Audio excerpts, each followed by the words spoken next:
Hello guys, চলে এসেছি মাঠে। দেখো কাজ করতে এসেছি।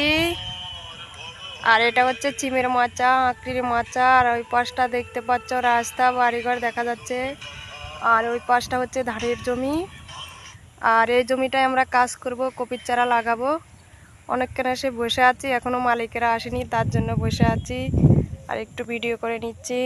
তো তোমাদেরকে একটু ঘুরে ঘুরে দেখাচ্ছি, দেখতে থাকো। এ দেখো আমার বান্ধবীটা বসে আছে, দুইজনাই এসেছি কাজ করতে। আরো দুজন আসবে, আর মালিকেরা আসবে কপির চারা নিয়ে। দেখো ব্যাগপত্র এখানে রাখা আছে। আর এদিকে দেখো গরুর ঘাস লাগানো আছে। আর লেবু গাছগুলো দেখো লাগানো আছে, এখনো লেবু ধরেনি, ধরবে। তো ওই দিকে দেখা যাচ্ছে হাই রোড, আর ওইদিকেও 4-5টা বাড়িঘর। আর ওই দিকে দেখা